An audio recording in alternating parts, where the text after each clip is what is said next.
नमस्कार, मैं हूं योगेश चक्रवर्ती और आप देख रहे हैं रैड नेटवर्क। नीतीश कुमार 7वीं बार बिहार के मुख्यमंत्री बन गए हैं। हालांकि लोग बहुत ज़्यादा उत्साहित नहीं हैं। कहा जा रहा है कि नीतीश कुमार के लिए इस बार सत्ता का जो डगर है वो आसान नहीं होगा। तमाम चुनौतियों का उन्हें सामना करना पड़ेगा। राह नीतीश कुमार के लिए बहुत मुश्किल है और कई लोग तो यहाँ तक कह रहे हैं कि ये सरकार कुछ दिनों की ही मेहमान है, यानी कि ये सरकार अपनी कार्यकाल जो है वो पूरा नहीं करेगी। हमारे साथ इस मसले पर बात करने के लिए राजनीतिक विश्लेषक विश्वनाथ सिंह जी हैं। आइए उनसे बात करते हैं। विश्वनाथ जी, रैड नेटवर्क में आपका स्वागत है। हम अपने तरफ से आपके रेड नेटवर्क को धन्यवाद ज्ञापित करते हैं और ये प्रकरण 7वीं बार बिहार के मुख्यमंत्री के रूप में शपथ लेने वाले माननीय नीतीश कुमार सहित उनके तमाम कैबिनेट के लोगों को अपने तरफ से बधाई देते हैं। जहां तक बिहार विधानसभा का ये चुनाव था, ये चुनाव पहली बार मुद्दों पर आधारित चुनाव हुआ। जो agenda Bharatiya Janata party set करना चाहती है या करती है, सांप्रदायिक ध्रुवीकरण और इसके लिए पाकिस्तान का नाम लेना, सांप्रदायिक ध्रुवीकरण करना, मुद्दे से हटाने के लिए बीच बीच में सुशांत सिंह राजपूत, बहुत किस्म के भावनात्मक मुद्दों को उछाला गया था। लेकिन ये चुनाव बिल्कुल मुद्दे पर वामपंथी और महागठबंधन के लोगों ने इस चुनाव को मुद्दे पर आधारित चुनाव बना दिया। इस चुनाव में मुख्य सवाल रोजगार का था, मुख्य सवाल संविदा पर काम करने वाले लोगों की सेवा नियमितीकरण का था, मुख्य सवाल समान काम का समान वेतन, स्कीम वर्कर के मानदेय को दुगना करना, उनको मजदूर का दर्जा देना, जो परियोजना कर्मी हैं उनके लिए पद स्वीकृत करके 4.5 लाख रिक्त और नए पद सृजित करके जो आउटसोर्सिंग पर काम करने वाले लोग हैं, जो संविदा कर्मी हैं परियोजना के, जिनका पद स्वीकृत नहीं है उसका पद स्वीकृत कर नियमित करने के सहित किसान और खेतिहर मजदूरों का मुद्दा प्रमुखता से उभरा था और इसी मुद्दे पर ये चुनाव हुआ। जहाँ तक चुनाव के रिजल्ट का सवाल है, तो जो टोटल मतदान हुआ है उसमें महागठबंधन से करीब 12,500 मत एनडीए को ज़्यादा मिला है और करीब 15 सीट 12,000 वोट से ही महागठबंधन हार गया है, जिसको कहा जा रहा है कि हराया गया है। और हराया गया है ये इस बात से भी प्रमाणित होता है कि लगातार मनोज झा जी के द्वारा ये बात उठाया गया कि सर्टिफिकेट देने में देर किया जा रहा है। देर हुआ, लोगों से कह करके भी कि आप चुनाव जीत गए और बाद में उनको पराजित घोषित कर दिया गया। जैसे मटिहानी में भारत की मार्क्सवादी कम्युनिस्ट पार्टी के उम्मीदवार राजेंद्र सिंह को ये कह करके कि आप चुनाव जीत गए हैं और पुनः उनको हरा दिया गया। इसी तरीके से आपको हिलसा में, परिहार में, मधुबन में कई जगहों पर 100-200 वोट से 12 vote, 13 vote, 17 vote, 300 vote, 500 vote ऐसे करके, और ये करने के लिए चुनाव आयोग का निर्देश था पहले कि पहले जो है पोस्टल बैलेट गिना जाएगा, लेकिन पोस्टल बैलेट बाद में गिना गया और एक एक विधानसभा क्षेत्र में 700, 800 पोस्टल बैलेट रद्द कर दिए गए हैं। और ये पोस्टल बैलेट सेना में काम करने वाले जवान, चुनाव में जाने वाले कर्मियों के द्वारा दिया जाता है, इसलिए वे सब पढ़े लिखे आदमी हैं। और किस तरीके से ये रद्द हो गया, यह एक संदेह का विषय निश्चित रूप से है। और रिकाउंटिंग की बात बार बार वहाँ के उम्मीदवारों के द्वारा उठाई गई, लेकिन रिकाउंटिंग नहीं कराना संदेह का जन्म देता है। ये चुनाव के रिजल्ट पर हमें कहना है। साथ ही साथ नीतीश बाबू के संबंध में जो आपने बात को कहा, लेकिन विश्वनाथ जी, यहाँ पे एक बात है कि तमाम आप कह रहे हैं कि जो बैलेट पेपर थे उसको रद्द कर दिए गए। पोस्टल बैलेट पेपर को रद्द करने के बावजूद जो है नीतीश जी को महज 43 सीट मिले हैं और अब वो मुख्यमंत्री बन चुके हैं। क्या सचमुच उन्हें मुख्यमंत्री पद के लिए जनता ने खारिज कर दिया था जिस तरह से जनादेश आया है, क्या सोचते हैं आप? जनता ने खारिज भी किया और जनता से उनको खारिज उनके सहयोगी दल भाजपा के द्वारा कराया भी गया। भारतीय जनता पार्टी के द्वारा नीतीश कुमार को कमजोर करने की एक सुनियोजित चाल चली जा रही है। राष्ट्रीय स्वयंसेवक संघ का political platform Bharatiya Janata party जो है उसको मनुवाद में विश्वास है। वो पिछड़े, दलित, मजदूर, किसान की राजनीति का उभार बर्दाश्त नहीं कर सकते हैं। आप याद करिए, जब विश्वनाथ प्रताप सिंह ने मंडल कमीशन लागू किया था, उसी समय माननीय लाल कृष्ण आडवाणी जी के द्वारा राम रथ चलाया गया, देश में एक सांप्रदायिकता का माहौल बनाया गया और विश्वनाथ प्रताप सिंह की सरकार को जब बिहार में लालू यादव ने आडवाणी जी को गिरफ्तार किया तो सरकार को गिरा दिया गया। यानी पिछड़ों के आरक्षण को कबूल करने के लिए भारतीय जनता पार्टी तैयार नहीं थी। और आज भी वो किसी को उप मुख्यमंत्री बना दें, कुछ भी कर दें, लेकिन उनको भारत के संविधान के बजाय मनुस्मृति में भरोसा है और मनुस्मृति के मुताबिक जो सवर्ण है उसकी राज सत्ता स्थापित करने के लिए। नहीं, आप कह रहे हैं कि नीतीश जी को एक साजिश के तहत कमज़ोर किया गया और किया जा रहा है, बावजूद इसके बीजेपी ने तो उन्हें मुख्यमंत्री बना दिया जबकि उनके पास सीटें कम थी। तो इसे कैसे देखते हैं आप? और नीतीश जी के सामने अब किन तरह की चुनौतियां हैं? अभी हमारी बात पूरी नहीं हो पाई थी, इसलिए नीतीश कुमार, लालू, नीतीश, ये जो समाजवादी तबके के लोग हैं, जे लोग वर्ण संघर्ष में जिनको भरोसा था, डॉक्टर राम मनोहर लोहिया जी ने कहा था, लोहिया जी ने बाधी घाट पिछड़े पावे 100 में 60, ये भाजपा का नारा नहीं है। राजनैतिक मजबूरी के कारण आदमी बहुत सारा वादा चुनाव में कर देता है। तो नीतीश कुमार के अति पिछड़ा वोट को समाप्त करने के लिए, नीतीश को समाप्त करने के लिए, राजनीतिक रूप से कमजोर करने के लिए, अपने शर्त पर नीतीश जी को रखने के लिए लोजपा के माध्यम से भारतीय जनता पार्टी ने नीतीश जी की सीटों की संख्या कम किया और पुनः इसलिए मुख्यमंत्री बनाया गया है कि भारतीय जनता पार्टी को अभी इस बात का भरोसा है कि अभी भी नीतीश कुमार की लोकप्रियता बिहार में बरकरार है और भारतीय जनता पार्टी में ऐसा कोई भी नेता नहीं है जिसकी लोकप्रियता नीतीश कुमार के बराबर हो। इसके बावजूद भी कि नीतीश से लोग बिहार में नाराज हैं, फिर भी जहाँ तक मेरा मानना है कि नीतीश कुमार की लोकप्रियता भाजपा में, बिहार में कोई भी ऐसा नेता नहीं है जिसकी लोकप्रियता नीतीश कुमार के बराबर हो। खास करके अति पिछड़ा और महिला में जो नीतीश कुमार की पैठ है, उस पैठ को समाप्त करने के लिए अभी एक टर्म भारतीय जनता पार्टी इनको रखना चाहती है। जिस तरीके से राजीव गांधी ने चंद्रशेखर जी को प्रधानमंत्री बना दिया था, उसी तरीके से भारतीय जनता पार्टी इनको मुख्यमंत्री बना दी है, लेकिन स्पीकर भाजपा का, उप मुख्यमंत्री भाजपा का, और उसमें अति पिछड़ा के माध्यम से बना करके एक महिला और अति पिछड़ा जो नीतीश जी का बेस है। सुशील कुमार मोदी जी को जब बिहार के कैबिनेट से हटाया गया भारतीय जनता पार्टी के द्वारा, तो इसलिए हटाया गया कि सुशील मोदी प्रो आरएसएस के बजाय प्रो नीतीश के रूप में काम कर रहे थे या देखे जा रहे थे। मैं काम का विश्लेषण नहीं कर रहा हूं, मतलब यही आम धारणा, परसेप्शन यही हो गया था कि ये प्रो आरएसएस नहीं, प्रो बीजेपी नहीं, ये प्रो नीतीश कुमार है। इसलिए सुशील मोदी को हटाने के बाद एक तारकिशोर प्रसाद उनके नॉमिनी हैं, ये बात छिपा हुआ नहीं है, लेकिन महिला और अति पिछड़ा को उप मुख्यमंत्री बना करके ये भारतीय जनता पार्टी की दूर की राजनीति है, वो नीतीश जी से अति पिछड़ा को खिसकाएगा। एक बात बताएं सर कि जिस तरह से आप कह रहे हैं कि ये दूर की राजनीति है, नीतीश जी को एक तरह से वो कहते हैं कि जो राजनीतिक रूप से खत्म करने की जो कवायद की जा रही है, तो कहा जाता है कि नीतीश कुमार बिहार की राजनीति के चाणक्य हैं। क्या उन्हें ये बातें समझ में नहीं आ रही है? और तब समझ में नहीं आ रही है जब वो 43 पर पहुंच चुके हैं। समझ में नहीं आ रही है ऐसी बात हम कैसे कहें, समझ में आ रही है, लेकिन नीतीश बाबू कुर्सी छोड़ करके संघर्ष के मैदान में कूदने के लिए तैयार नहीं है। आज देश की राजनीति दो ध्रुवों में बटी हुई है।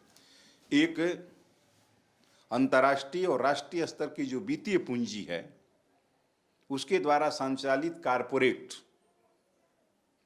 और इस कारपोरेट के पक्षी जो लोग हैं, अभी भी फिलहाल भारतीय जनता पार्टी सांप्रदायिक फासीवाद के रूप में उसके एजेंडा को लागू कर रही है।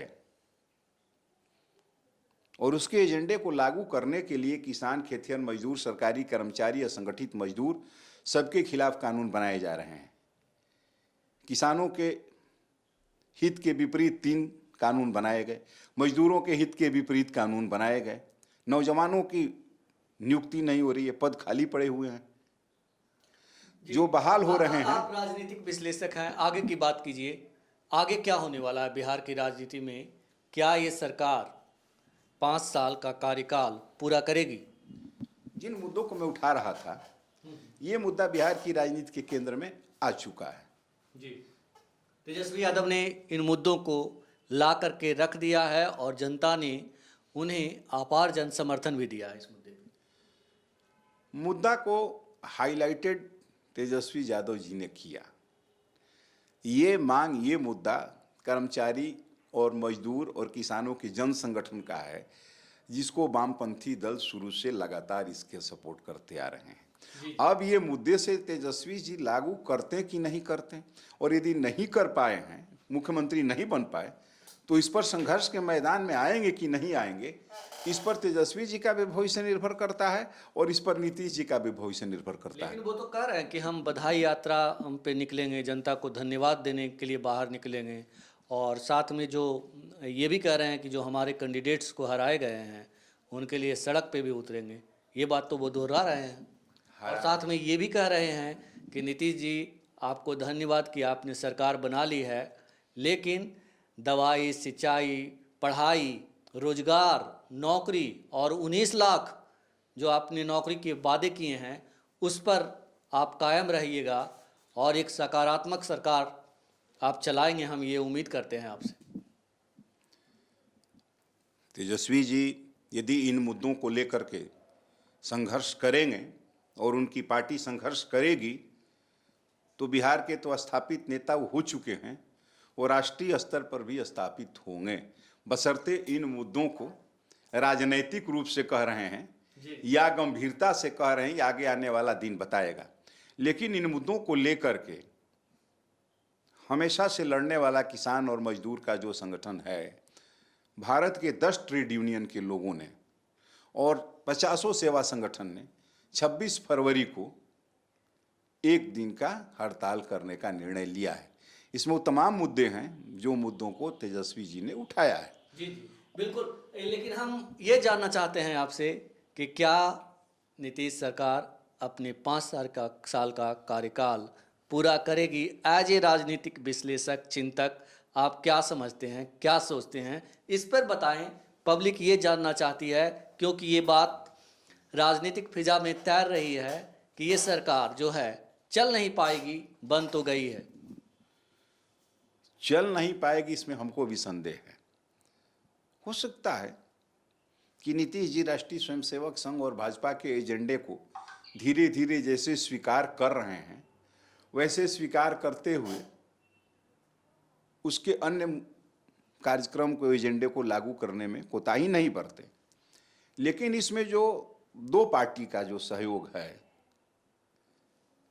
मांझी जी का पार्टी हम और वीआईपी, ये कोई कैडर बेस आइडियोलॉजिकल पार्टी नहीं है। बीजेपी से यदि नीतीश जी को मतभेद होगा तो आइडियोलॉजिकल ही होगा, क्योंकि बीजेपी का लंबा प्लान है। वो उप मुख्यमंत्री रह करके भी आज उनको 43 पर ला करके आज भारतीय जनता पार्टी बिहार में 74 सीट पर आ गई। यदि नीतीश जी नहीं उधर गए रहते तो क्या 74 सीट पर भाजपा आ जाती? नहीं आ पाती। नीतीश जी आइडियोलॉजिकली समझौता कर लेंगे, लेकिन ये जो कैडर बेस पार्टी नहीं है मांझी जी की और सहनी जी की, ये कितने दिन तक साथ रहेगी? क्योंकि विभाग भी कोई बहुत वैसा नहीं मिला है, और कहीं उनको उप मुख्यमंत्री का ऑफर जो दे रहे हैं तेजस्वी जी, तो ये सब पार्टियां तो पूंजीवादी पार्टियां, धर्मशाला है। आज जो नीतीश जी के कैबिनेट में है, कल वो तेजस्वी यादव के भी कैबिनेट में हो जाएगा। आज जो नीतीश जी के धर्मशाला में है, कल लालू जी के भी धर्मशाला में चल जाएगा। जी जी इसलिए सरकार चल पाएगी, इस पर मुझे भी संदेह है। जी जी आपने एक बात कही, बड़ी बात कही कि दो बातें हो सकती है कि नीतीश जी या तो धीरे धीरे करके जो है बीजेपी के एजेंडे को लागू करना शुरू करें। तो मतलब आप ये कह रहे हैं कि जिस तरह से उन्होंने कहा था कि मिट्टी में मिल जाएंगे, बीजेपी में नहीं जाएंगे, तब वो मिट्टी में मिलने के लिए बीजेपी के लिए तैयार है, मतलब एक तरह से। ये तो जो कहें कि मिट्टी में मिल जाएंगे, एक भाषण था। जब 7 विधायक जीते थे नीतीश जी की, तो उन्होंने गांधी मैदान में कहा था कि पटना में खूंटा गाड़ के रहूंगा। लेकिन वो दिल्ली जा कर के विधानसभा का सदस्यता से इस्तीफा दे दिए और वहाँ जाके मंत्री बन गए। उसी तरीके से कहें कि मिट्टी में मिल जाऊंगा, भाजपा में नहीं जाऊंगा, लेकिन भाजपा में चले गए। उन्होंने कहा 370, सीएए, एनआरसी, इन सवालों पर भी जनता दल यूनाइटेड ने कोई बहुत विरोध और प्रतिरोध नहीं किया। बाइकाट करना ये तो शाकाहारी विरोध है, ये तो आईवास है। जी जी तो धीरे धीरे वो तो मान ही रहे हैं। तो पहले भाजपा से अलग रह करके मिट्टी में मिलने की बात जिस समय भाषण दिए थे, कहे थे कि मिट्टी में मिल जाऊंगा, भाजपा में नहीं जाऊंगा, लेकिन भाजपा में ही इनको मिट्टी में मिला देगी। भाजपा में ही इनको मिट्टी में मिला देगी। इनको रिस्क लेना चाहिए। और ये जो सवाल उभरे हैं बिहार के चुनाव में, जनपक्षी सवाल, यदि ये भाजपा को छोड़ करके और विरोधियों के साथ आवें और आंदोलन का नेतृत्व करें, इन जनपक्षी मुद्दों को उठाएं, तो नीतीश कुमार की एक छवि है, इसको नहीं नकारा जा सकता है। और इसका लाभ उनको भी मिलेगा राजनीतिक, और इसका लाभ विपक्षियों को भी मिलेगा। ये बताएं कि जिस तरह से 2015 में लालू प्रसाद यादव ने उन्हें मुख्यमंत्री बना दिया था, उनके पास ज़्यादा सीटें होने के बावजूद इसके भी छोड़ के बीजेपी में चले गए थे। क्या जिस तरह से अभी 2020 विधानसभा के चुनाव आए हैं, चुनाव के नतीजे आए हैं, क्या नीतीश कुमार के लिए ये वक्त जो था पश्चाताप करने का वक्त था, तेजस्वी यादव को खुले दिल से मदद करने का वक्त था, और खुद भी एक बड़े नेता के तौर पे ऐसा करने से स्थापित होते? निश्चित रूप से होते, निश्चित रूप से होते। और नीतीश कुमार राष्ट्रीय स्तर पर विपक्षी का नेतृत्व कर सकते थे और अभी भी कर सकते हैं, बशर्ते वो कुर्सी का मोह छोड़ दें, कुर्सी का मोह छोड़ दें। लेकिन दिक्कत ये है कि उनकी पार्टी कैडर बेस पार्टी नहीं है, इसलिए आंदोलन के व्यक्ति बेस्ड पार्टी है। जो कहते हैं परिवारवाद, कहते हैं लालू परिवार का ये लोग विरोध करते हैं, तो एक तरह से लालू परिवार से भी ज़्यादा ये व्यक्ति विशेष की पार्टी है, बस एक आदमी पे निर्भर है। धीरे धीरे अधिकांश पूंजीवादी पार्टियां प्राइवेट लिमिटेड हो गई हैं। किसी का परिवार है, कोई सेल्फ कॉन्सेंट्रेटेड अपने पर्सनालिटी, अपने छवि के बल पर नीतीश जी जदयू को खड़ा किए हुए हैं।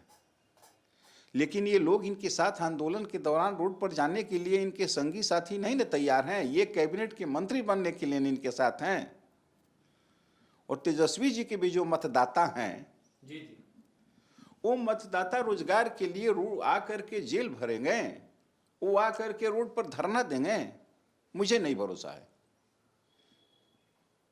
उनके लिए एक राजनीतिक मुद्दा है, एजेंडा नहीं है। नहीं, लेकिन कहा तो ये जाता है कि जो तेजस्वी के मतदाता हैं वो कट्टर हैं, उनके लिए कुछ भी करने को तैयार हैं। तेजस्वी के मतदाता कट्टर हैं,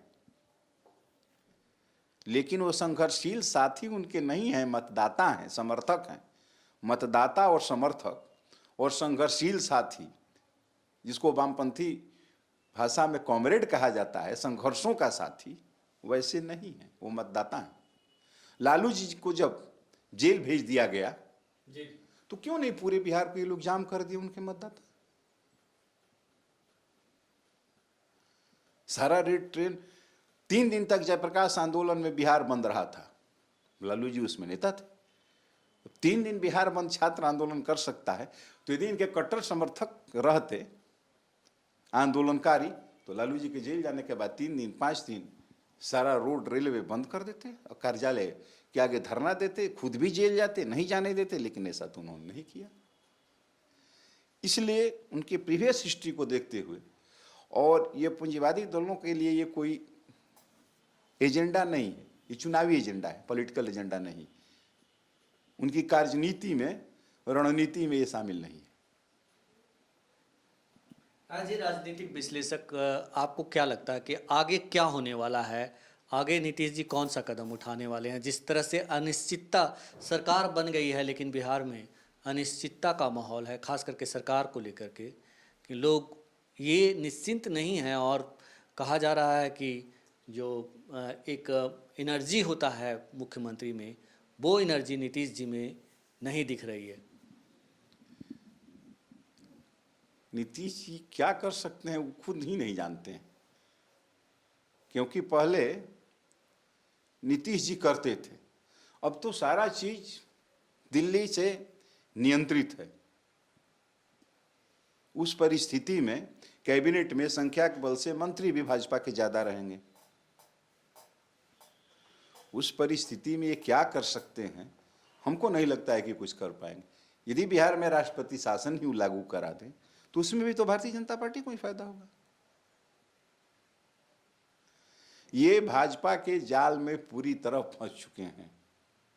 जिस समय ये भारतीय जनता पार्टी के साथ गए, उस समय यदि ठीक है तेजस्वी यादव पर पब्लिक डोमेन में जाने की बात कहते थे, इसी सवाल पर विधानसभा भंग करके इनको चुनाव कराना चाहिए था, इनको रिस्क कवर करना चाहिए था, भाजपा में नहीं जाना चाहिए था।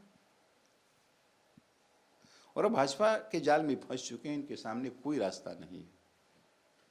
आपने कहा कि तेजस्वी यादव को पब्लिक डोमेन में जाने की बात कह रहे थे, और खुद जब बालिका गृह जैसे कांड सामने आए मुजफ्फरपुर के, तो उसमें उन्होंने कोई ऐसा स्टेप नहीं लिया, बल्कि अभी चुनाव के दौरान जो मंजू वर्मा थी उनको फिर से टिकट भी दे दिया इन्होंने। तो नैतिकता की बात करने वाले नेताओं के पास सचमुच नैतिकता नहीं है, वो सिर्फ दिखाने के लिए है। उस तरह से जैसे कहते कि हाथी के दांत दिखाने के लिए कुछ और, खाने के लिए कुछ और होते हैं। तो होते ही हैं।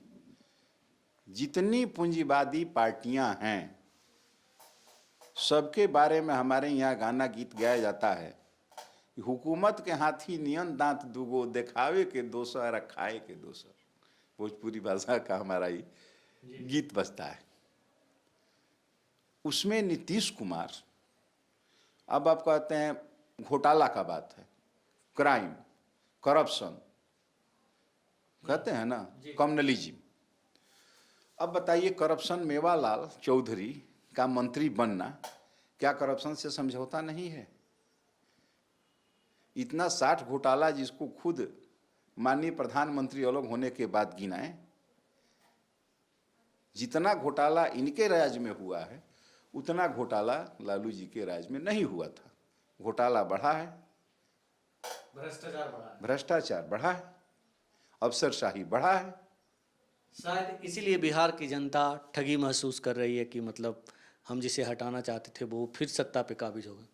बिहार की जनता को ये भरोसा था, नौजवानों को ये भरोसा था, किसानों को, मजदूरों को, संविदा पर काम करने वाले लोगों को, स्कीम वर्करों को ये भरोसा था कि यदि सरकार जाएगी, नई सरकार आएगी तो हमारे समस्याओं का समाधान होगा। इसलिए ये लोग ठगा हुआ महसूस कर रहे हैं। लेकिन ठगा हुआ महसूस करने से नहीं होगा, सबको जागना होगा और इन मुद्दों को लेकर के रोड पर आना होगा। अभी 26 तारीख को जो पूरे भारतवर्ष के मजदूर संगठनों के द्वारा जो हड़ताल आहूत किया गया है, और बिहार में जो बिहार चिकित्सा जन स्वास्थ्य कर्मचारी संघ सभी जिलाधिकारी के समक्ष विधानसभा खुलते ही जो प्रदर्शन का कार्यक्रम रखा है, इन सवालों को विधानसभा में महागठबंधन को सदन के पटल पर लाने की हम अपेक्षा रखते हैं और चाहते हैं कि उन लोगों को लाना चाहिए ताकि वहाँ पर एक आंदोलन सदन के अंदर भी पैदा हो और आंदोलन रोड पर भी हो। तो आखिरी सवाल आपसे कि मतलब क्या होने वाला है बिहार के लिए, नीतीश जी के लिए आप क्या सुझाव देंगे? नीतीश जी के लिए हम यही सुझाव देंगे कि उनको दबाव में नहीं आना चाहिए और उनको जनपक्षीय मुद्दे जो चुनाव में उभर करके आए हैं उन जनपक्षीय मुद्दों को लागू करना चाहिए। उनको संविदा पर काम करने वाले तमाम लोगों की सेवा नियमित करनी चाहिए, समान काम का समान वेतन देना चाहिए, आउटसोर्सिंग जितने हैं सब कोई बहाली करनी चाहिए, रिक्त पदों को भरना चाहिए। किसानों के लिए एमएसपी जो उसका है, मिनिमम सपोर्ट प्राइस, न्यूनतम समर्थन मूल्य, जैसे पंजाब की सरकार ने बनाया है, इस रेट पर जो नहीं खरीदेगा उस पर कानूनी कार्रवाई होगी, इस प्रकार के कानून उनको बनाने चाहिए। उन्होंने कहा है कि हम सब खेत में पानी पहुंचाएंगे, उन्होंने वादा किया है, इसलिए उनको भारत की, बिहार की सबसे पुरानी सोन नहर प्रणाली जो है, जो 1857 के गदर के बाद अंग्रेजों ने बनवाया था, वहाँ पर कदमन जलाशय बनाना, सोन नहर के टेल एरिया तक किसानों को 365 दिन पानी पहुँचाना, उसका आधुनिकीकरण करना सहित बिहार के जितने भी नहर प्रणाली है उनको मरम्मत करना, साथ ही साथ जो ट्यूबवेल है, सरकारी ट्यूबवेल, वो सरकारी ट्यूबवेल सब के सब खराब बंद पड़े हुए हैं, उन सरकारी ट्यूबवेल को चालू कराना और ट्यूबवेल को गड़वाना, कृषि से संबंधित उद्योग को चालू करना, गन्ना उद्योग जो बिहार में बैठ गया है, भट्ठा गन्ना उद्योग का, उसका अशोक पेपर मिल है, डेयरी का है, बरौनी है, जूट मिल है, इन सब को चालू कराने की दिशा में यदि काम करके 5 साल में सफलता पा लेंगे, शिक्षा के क्षेत्र में, स्वास्थ्य के क्षेत्र में सुधार करके, तो नीतीश कुमार इतिहास में इनका नाम दर्ज हो जाएगा। और यदि ये नहीं कर पाएंगे तो ये भले श्री बाबू से ज़्यादा दिन मुख्यमंत्री रह जाएं, लेकिन ऐतिहासिक पुरुष नहीं बन पाएंगे। तेजस्वी यादव, क्या लगता है कि तेजस्वी यादव जो है, जिस तरह से चुनाव के दौरान उन्होंने एक आंदोलन खड़ा कर दिया, लोगों को एकजुट किया और बड़ी संख्या में लोगों का समर्थन भी उन्हें मिला, वो सत्ता के करीब भी पहुँचे, क्या लगता है कि वो जो कुछ चुनाव नतीजे में हुआ और जो वो आरोप लगा रहे हैं, तो इसको लेकर के वे एक बड़ा आंदोलन खड़ा कर पाएंगे और नीतीश जी को चैन की सांस नहीं लेने देंगे? जिस तरीके से महागठबंधन एकजुट होकर के चुनाव लड़ा और जिन मुद्दों को उठाया, उसी तरीके से एकजुट होकर के यदि तेजस्वी जी आंदोलन खड़ा करने में सफल हो गए, और आंदोलन खड़ा हो सकता है, कोई बहुत बड़ी बात नहीं है, लेकिन खूंटा गाड़ करके इसे नीतीश जी ने कहा था पटना में रहेंगे और वैसे आंदोलन का नेतृत्व करेंगे, तो बिहार के स्थापित नेता हो चुके हैं, उनका उम्र अभी 31 साल नहीं है, 30-31 साल। तेजस्वी जी का भविष्य निश्चित उज्ज्वल है, बशर्ते कि जिन मुद्दों को उन्होंने चुनाव में उठाया है उस पर आंदोलन खड़ा महागठबंधन के नेतृत्व में हो। तो सरकार को लेकर के जो भी राजनीतिक विश्लेषक हैं, उनका यही कहना है कि ये सरकार की उम्र बहुत छोटी है। अगर नीतीश कुमार जो है अगर नीतीश कुमार अगर नीतीश कुमार जनपक्षीय मुद्दों को लागू नहीं करते हैं तो उनके लिए सत्ता में बने रहना तो मुश्किल नहीं होगा, लेकिन उनकी जिस तरह से फजीहत इस बिहार विधानसभा चुनाव के दौरान हुई, इससे ज़्यादा आने वाले दिनों में होना तय है।